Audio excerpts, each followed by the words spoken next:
Welcome back, everyone, to another exciting episode of the Functional Longevity Podcast, where we give you insight on how to get fit, feel younger, live better. I'm your host, Chris Borda, best-selling author and owner of Y.E.S Fitness. Let me first thank you for taking time from your busy day to listen to what I have to say. I do not take that lightly. And before we get started, let me thank our sponsor, Y.E.S Fitness. Most people lose the ability to enjoy life as they age. At Y.E.S Fitness, we help people age 40 plus get fit so they can live longer and enjoy those extra years doing the things they love to do. Some quick housekeeping here. If you want a timestamp or a transcript of today's broadcast, head on over to yesfitnessct.com. And across the top, you'll see a button that says podcast. Click on that, and it will give you access to any one of our now 349 episodes. You can also get this broadcast wherever podcasts can be found. Boost your longevity with PartiQular supplements. On the Functional Longevity Podcast, I've shared the importance of finding reliable supplements to support healthy aging. After searching for a reputable company I could trust, I finally found PartiQular, a U.S.-based brand that delivers on quality, science, and integrity. PartiQular offers a wide range of premium supplements, including NNM for cellular energy and aging support, resveratrol to enhance heart and brain health, berberine for blood sugar balance and metabolism, and more, all crafted with care right here in the USA. I've been taking their products personally and noticed a real improvement in my overall energy, focus, and vitality. If you're ready to invest in your health, visit particular.com.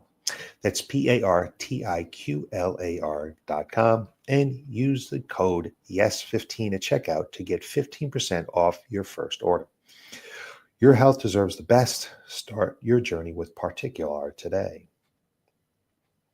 Unearth the most powerful and energizing truths about exercise and longevity. Now, we all know that exercise is good for you. Sometimes it's hard to do, but it is good for you. But what does that actually mean when we're talking about living better, not just longer? Should you be running every day, lifting heavy weights? And what about yoga and Pilates? Are they doing the right things for you, for your body as they age, your goals, and your body overall?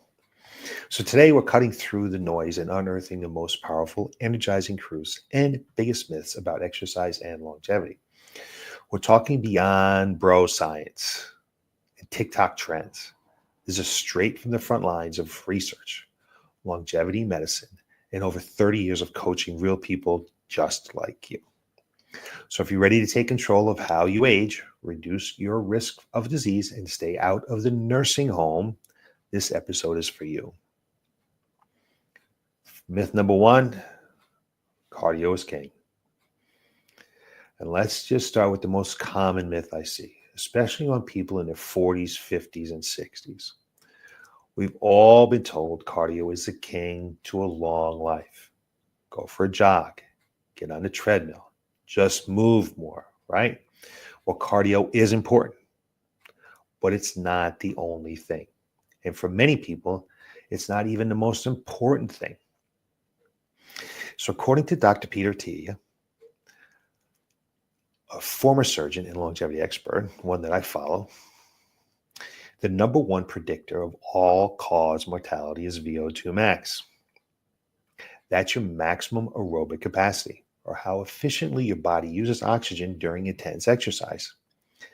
And yes, cardio improves VO2 max, but here's the kicker. Strength training also improves it, especially in people who are deconditioned or losing muscle. What matters most is how hard and how consistently you challenge your heart and lungs, not just how long you stay on the elliptical. So what would be our best practice here? We need to do some zone 2 training, 2 or 3 times a week. Zone 2 training, that's low intensity cardio where you can still hold a conversation like a brisk walk or biking, something like that. Add one session. I kind of like 1 to 2 sessions of high intensity interval training. That's short bursts near maximum effort, maybe 15 minutes, 20 minutes max. You can go as far as 30 minutes if you're looking to probably lose some fat. And don't forget, strength training can improve cardiovascular health, especially if you're working at a challenging intensity. Walking is enough as you age. That's myth number 2. Let's be clear here. Walking is fantastic. It's low impact, really does not help with bone density. That's another topic for another time. Gets you outside, helps regulate blood sugar, and improves mood. But here's the truth. Walking alone doesn't stop muscle loss, build power, prevent falls, build bone as you age. By the time you hit 70, you lost likely 20 to 30% of your muscle mass unless you've actively trained to keep it. In a 2018 study in the Journal of Gerontology found that older adults with more muscle strength had a significantly lower risk of death over 10 years. Not aerobic fitness, strength. And here's something most people don't realize. Muscle is the most important organ of longevity. It stores glucose, produces cytokines, which regulate inflammation, and protects your joints and your bones. Muscle is important. So what would want to be your best practice here? Without getting too in-depth with strength training, you want to do some strength training at least twice a week. Over age 50, twice a week is plenty. You can do a third day if you'd like, but twice a week is what you need to do. And it needs to be progressive resistance, meaning making it harder. Okay? That means gradually lifting heavier or increasing challenges over time. You want to prioritize compound movements like squats, rows, push-ups, deadlift, and lunges. All our clients do all those movement patterns unless you have some orthopedic issue. Use resistant bands. Doesn't have to be, but you can use dumbbells, you can use kettlebells, or even your body weight. Just make sure you're working hard enough to challenge the muscle. Even if the weight is not heavy, you need to work hard enough to challenge the muscle. So myth number 3, if you're not sore or sweaty, it didn't count. This kind of drives me nuts. We've been conditioned to believe that unless you're dripping in sweat or can't sit down the next day, you didn't do a real workout. Heck, I can go lay on the beach and be dripping with sweat. Does that mean I got to go work out in? No, this is simply not true. In fact, chronic overtraining and excessive soreness can increase inflammation, impair recovery, and disrupt sleep, all of which accelerate aging. Remember, the goal of training for longevity isn't to beat yourself up. It's to get better week after week, year after year. And once you start, can't stop. So if you're not going to continue, don't even start. Like, you need to be consistent from now.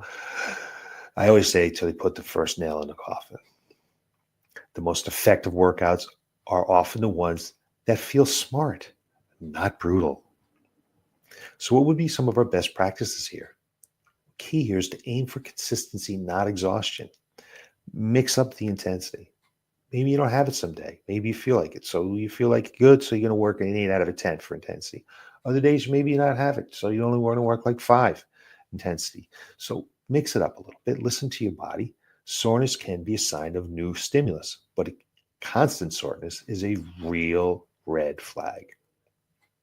Now, myth number 4, flexibility is just for yoga people. Here's the deal. As we age, we lose mobility. That's the combination of strength and flexibility if we don't train it. Poor mobility can lead to falls, poor posture, back pain, and reduced quality of life. But just passively stretching for 30 minutes isn't the answer either. What you need is functional mobility, training that mimics real-life movements, patterns with control and strength through range of motion. So a study in Frontiers in Aging Neuroscience found that older adults with better flexibility and balance had significantly lower fall risk and higher functional independence. So what are we thinking about here for our best practices? You want to try to do 10 to 15 minutes of mobility work daily, especially before workouts. If you don't know what mobility work is, give us a call at Y.E.S Fitness. We start all our workouts out with mobility work. You want to focus on the hips, shoulders, and ankles and thoracic spine. That's your upper back. Those need to move properly or you're more likely to get injured. Use dynamic stretching like leg swings, hip curls, arm sweeps before workouts, and static stretching after or before bed. Myth number 5, you're too old to start. If you remember anything from today's episode is, let it be this. It's never too late to start training for longevity. Never too late. A 2022 study published in BMJ followed over 300,000 adults aged 50 to 80 and found that starting exercise later in life still reduced mortality risk by over 30%. 30%, especially strength and balance work. Notice we didn't say cardiovascular work here. We said strength and balance. In fact, some of our strongest, most powerful Y.E.S Fitness clients are in their 60s and 70s. I've seen 80-year-olds who couldn't stand up from a chair fully regain full independence with months of smart personalized training. If you're not broken, you're not too old. Even if you are broken, you can come in and train. We train most of our people in our gym have got some kind of contraindication exercise, whether it's bad knees, bad back, bad hips, bad shoulders, whatever it is. You're not behind. You just need a plan and a little guidance. So what would a longevity blueprint look like? So let's pull it all together here. If you want to build an exercise plan that supports strength, independence, and vitality into your 70s and 80s and beyond, here's the blueprint. We need to do strength training 2 to 3 times a week. 2 is the sweet spot. If you like strength training that much, go ahead and do 3 days. It needs to be a full body workout. Focus on progressive overload, making it a little bit harder. Prioritize power. Super important. Might be the most important piece to the training. That means train fast. Think about using medicine ball slams or quick squats, something like that. Number 2, do low intensity cardio. That would be like a zone 2 thing. 2 to 3 times a week. Remember, we want to try to get 150 minutes of moderate intensity activity every week, or 75 minutes of high intensity every single week. So that's what CDC recommends. So 30 to 45 minutes per session. You want to keep your heart rate in the conversational zone. So we're not huffing and puffing. We can talk. It just needs to be a brisk walk. Is that really that hard to do 2 to 3 times a week? Come on, make some time. Include 1 to 2 days of high intensity intervals.